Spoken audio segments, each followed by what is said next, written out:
Hi, welcome to Real Magic Review. My name is Steve Faulkner, and this is the Mythology Codex, the collective mentalism of Phillip.Smith.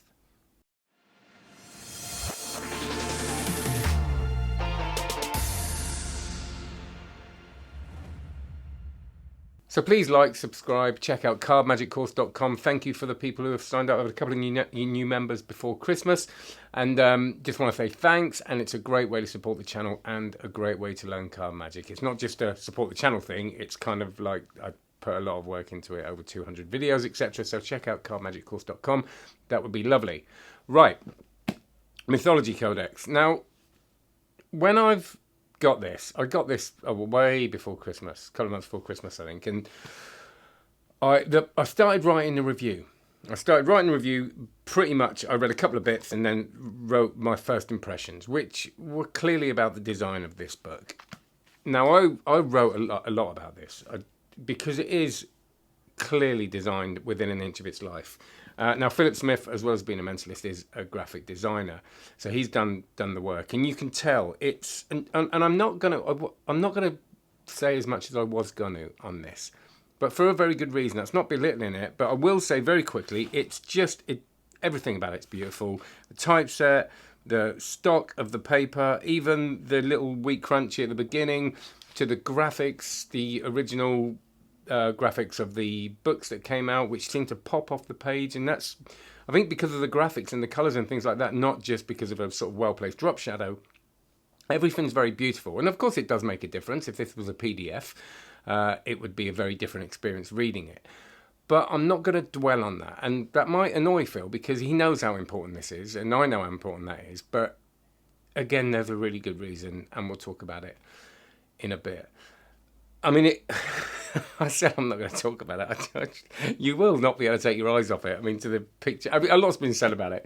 But let's just say, when I've seen this, I think I finally found the person I would entrust to brand everything in my life from this point onwards. Every project I'd happily give to Phil and just go, you know what, can you do that? Well, one day, hopefully, I'll be able to afford to do that if you'd ever want to do it. But yeah, brilliant. All right, great. Now, what is it? And a lot of people know about this, but for those of you that aren't mentalists like me, I don't see myself as a mentalist, and maybe don't know about the details. This is the kind of best of. Now, it's not the best of in the way that, you know, when you buy a best of album, it's usually got like 5 or 6 really good tracks, and the rest are kind of things with too much drum machine and too much synthesizer and ropey songs that were sort of at the end of a band's career. I kind of wish it was like that because it would have been a lot easier to review. But this is the collected works. Now, it doesn't mean it's every single thing he's done. I don't think it is. It might be, but I know it isn't because he's updated it. Phil has released a lot of individual things in the past. This is his. Now, I've got to remember these, get these in order. It's Mythos, which is the first one. It's Yokai, and it's McColl. I think that's how you say it. I've looked at. It's not how it's written, or McColl. Oh God, McColl. Yes, it is. I think. So, but doesn't matter, does it? You get the drift. It's that, and then there's some card stuff in there, which was all independently released, including his work on his Alpha deck, which is a mark card system with letters instead of the suits, etc., and the mark card thing. So he released these Passport to Alphas and Passport to the mark deck with those cards, and they're in there as well. It's kind of like, and there's podcast transcripts. There's his other individual releases, which is Grandmaster Easy, which is a card thing.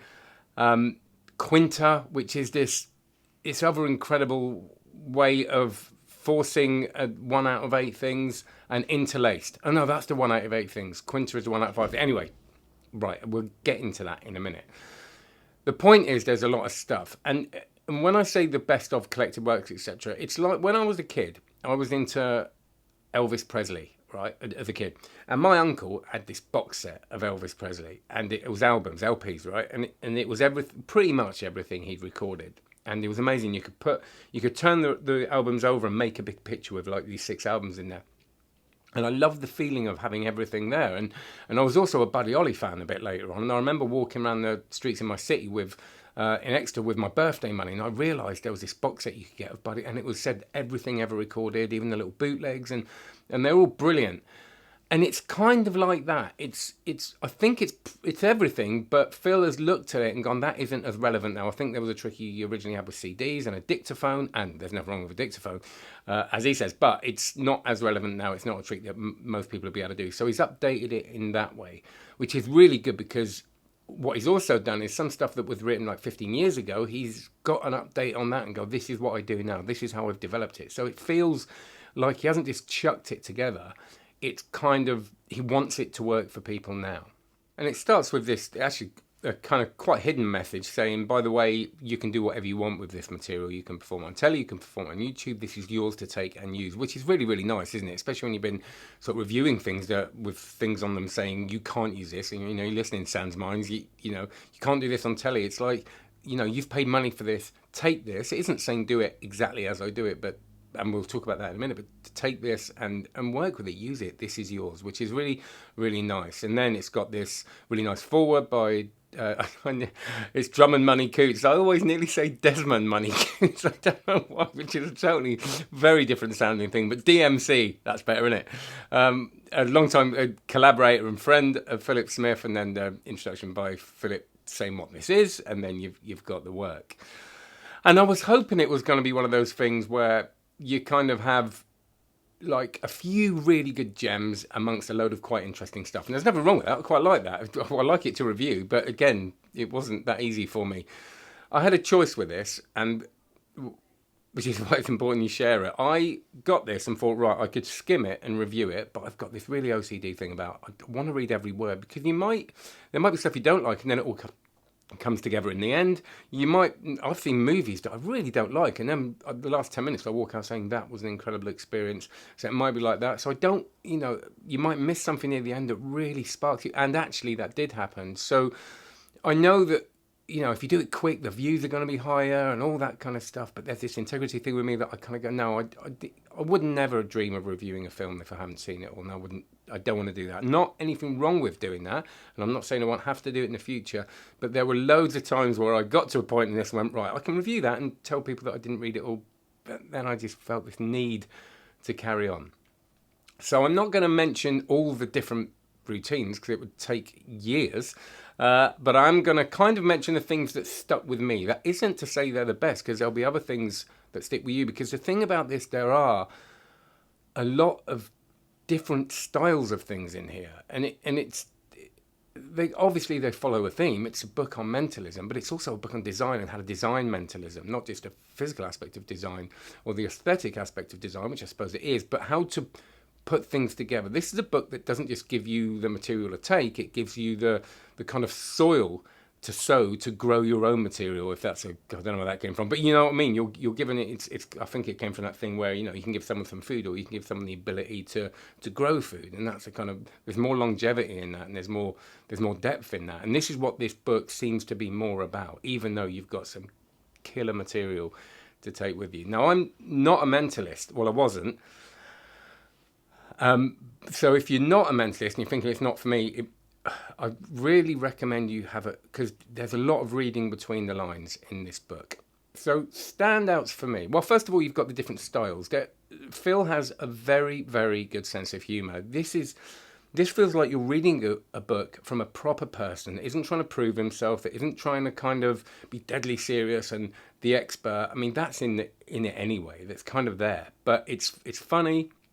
It made me laugh out loud quite a lot. The routines and the stuff in between them, and the little asides, and the way you feel like someone's chatting to you. You feel like someone can write and is writing from somewhere that isn't just, I want to sell this product. And I have said that a lot about things, and I've said that definitely a lot about books, because if I finish a book, it kind of means I feel that way about it. But this, again, felt, there's even more of a connection with the writing for me. I felt like I was reading the book of someone that is like me, which is a really nice thing to do. There's a lot of irony in there, all that kind of stuff. So a really, really good read. Again, what I'm trying to say is don't just sort of brush past stuff if you read the method and go, oh, that's not for me, because there'll be something in there for you.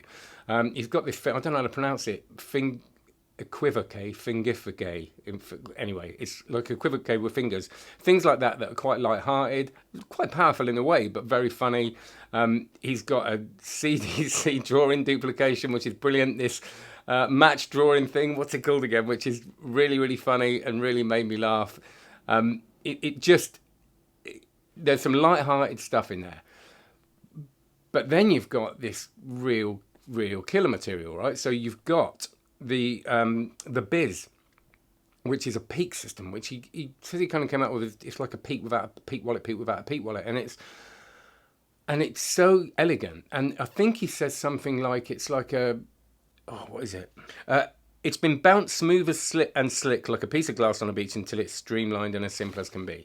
And that really summed it up for me. He's gone through a process with a lot of this stuff, and he's given you this thing which basically isn't as complex probably as it once was, but works better. And when you read stuff like The Biz, you look at it and go, well, that surely won't work because it's simple. And that's the point. Of course it will work because there's no awkward kind of stuff in it. It takes something that visually is very convincing, but allows you to do that in the time it takes to create a performance around it. And you've got this seed of something which you look at and go, well, that's quite simple. And if you're not careful, you'll kind of go, oh, that's kind of a bit too simple. And then you've got this flesh put on it. And there's actually an essay in it, which I can't remember what it's called. Doesn't matter. But I'll actually put it down here. But it's about this thing of taking something, stripping it back to nothing, stripping it back to the sort of raw materials of what that effect is, and then building back on it, instead of doing the thing of taking a magic trick and making it a mentalism trick by just going, instead of, oh, there's your card, I'm reading your mind, there's your card. You're not dressing it up. I think he says you're creating something new to give it a new feel. More things that stuck out for me were atypical, which is the first thing in it really, well, actually not the first thing, but really made me smile. I thought, what a great idea! Something that is so, again, elegant. You can take it on stage. It's kind of like a dual reality thing. Their server, which he says is not a trick. It's not a trick. It's an experience you do with people. It's kind of like a drawing prediction thing, but there's a process in it, which I can totally imagine doing in those situations, almost like a seance. It's not nothing like a seance, but in this way that you're not going, here's the trick, here's an experience I'll take you on, and it ends up with this thing. Personality test, again, something I saw first of all and said, I don't think I'll do that. And then I realised what a great rapport building technique. It basically ends up with the whole room standing up, not thinking they're going to be standing up, which is great for the end of a show, how he says, but also brilliant at the beginning of a show or beginning of, so I do training courses. And a great way of building rapport is to get everybody doing the same thing. So even if it's everybody get out your pen, it's kind of like a universal experience.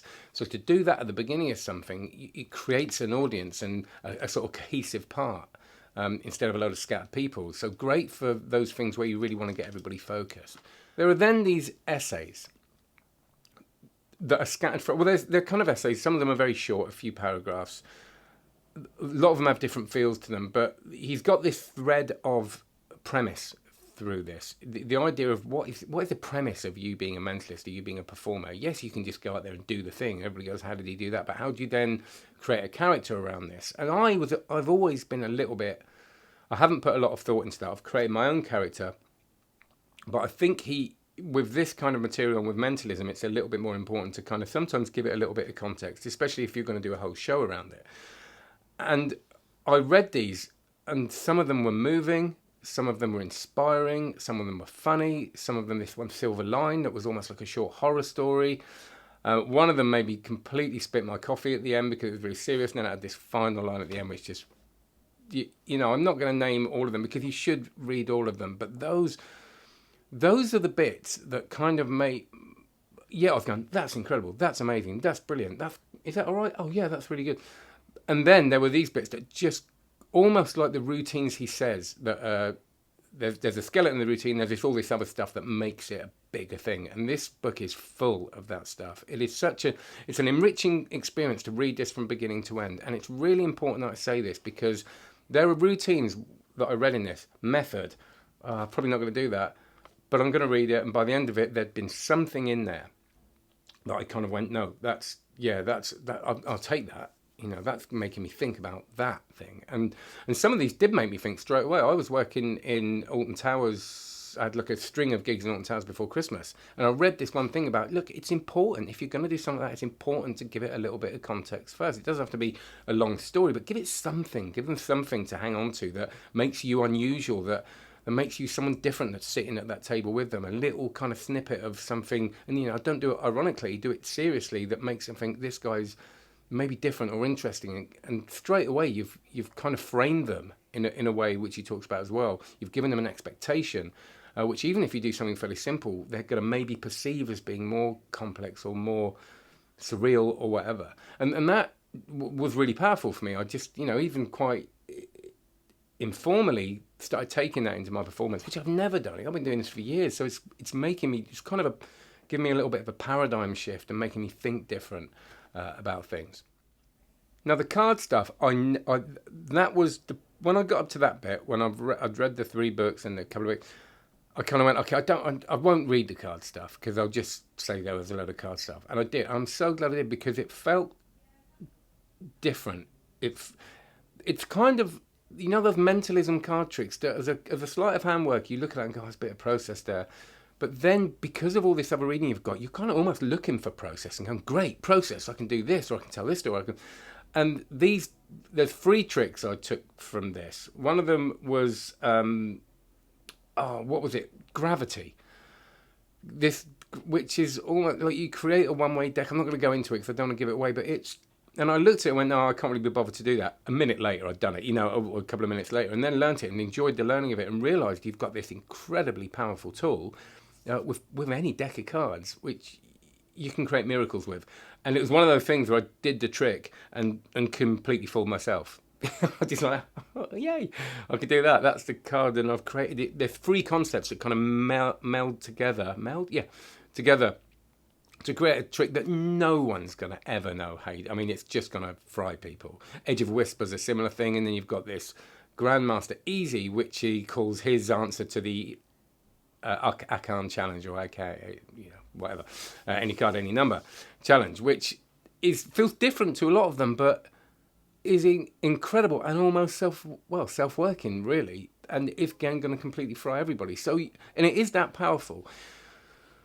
After the card stuff, you've got the Passport to Alphas and the Mark deck stuff. Have a look at that, and if you haven't got those decks, there is a review of those. I'll put a link below if I remember, but just look at my stuff, you'll find them, and that's brilliant to read. It's a really good routine with the Gilbreth principle and a dinosaur, which is just brilliant. And there's something structural beauty. That's it. An essay he's written about the beauty of mathematics and the fact that if we look at the Gilbreth principle and different principles like that, we can see they're actually things of beauty within themselves, not just the effect they create. And I think he's right, and it does make we get so used to these things, and we need to kind of look at them with fresh eyes sometimes and go, no, we can work miracles with this stuff, and no one's ever going to see that. And by the way, that essay ends up with this little challenge afterwards, which is it's dots and a triangle. That's all I'll say. And he says, right, try this, and you'll see this beauty come out of chaos. And I thought, okay, and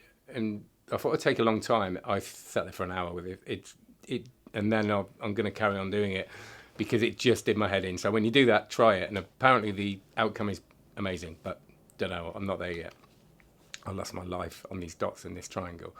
So again, I was going to stop there after the Passport to Alphas. I don't need to read the rest, do I? And I'll straight back in. Now, after that, there's all these independent releases, individual releases. And I'm really glad I read them.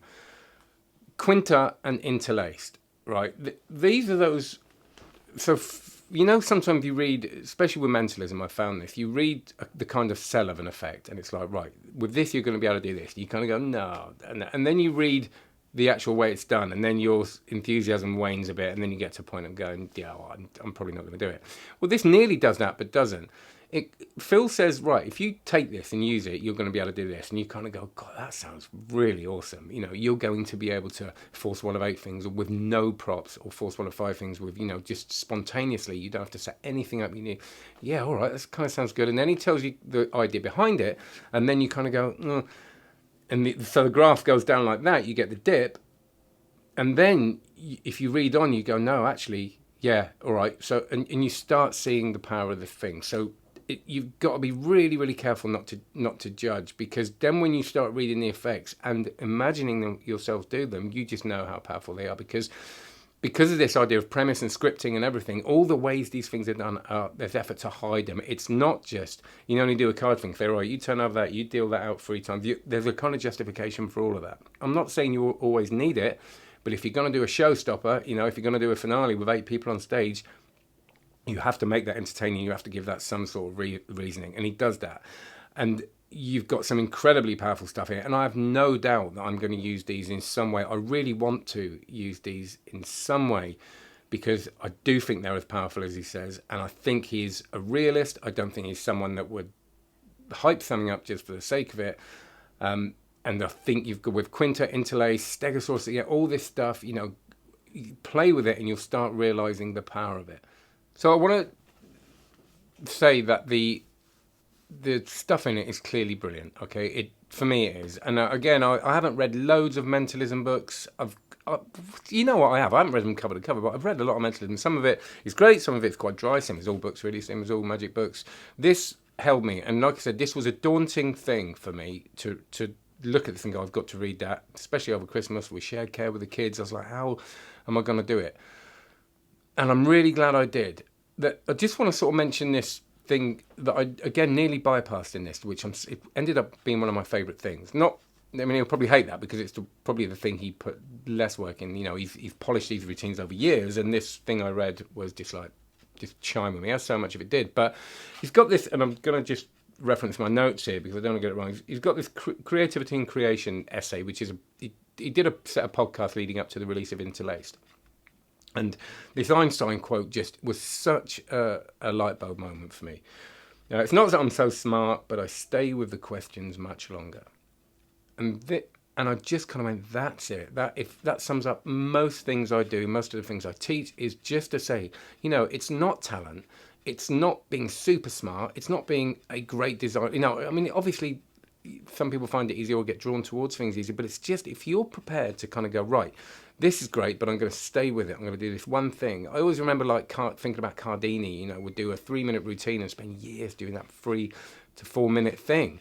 You know, and we tend to go, there's a thing there, and then we got another thing, and it really sums up this issue we've got of choice. There's so much being released. You know, if you want to watch a movie, there's never. And by the way, he talks about when he was a kid, and he used to go to video libraries and spend most of the time focusing on the choice rather than the actual experience of watching a video. And I tell that exact story in my training, that thing of kind of like too much choice is a bad thing, we have to limit ourselves.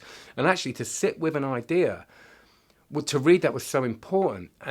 And then he talks about this idea of, well, all the stuff about stripping it back and understanding that the actual bare bones of the routine might not make you go, wow, but it's then what you put on it that makes it. I always think about cats, you know, not the movie, but my 2 cats, you know, like if you strip the hair off of a cat, they just look, they're still a cat, but it's like nothing you can do with them. I'm not going to cuddle them, they're just a thing.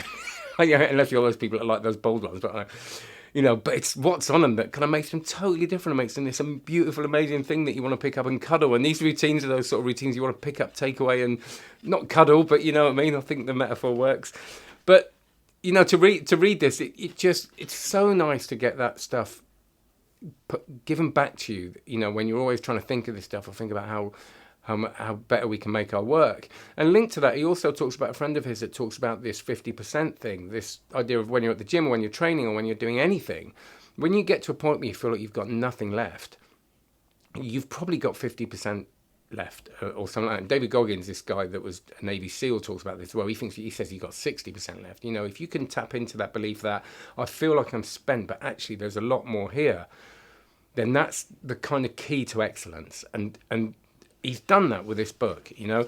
This is a book that I have no doubt he could have stopped at one point and gone, that'll do, and it would have sold just as well. He could have not designed it the way he has, and it could have done just as well. A PDF maybe would have done even better because it's easier to sell and you can get an instant download. But it's almost like he stopped, gone, right, I've done that, now I'm going to do 50% more, and it's all in the detail. And at the beginning of this, I said I wasn't going to go on and on about the design. It's not because the design isn't amazing, because I'm worried that it's going to misdirect away from the material.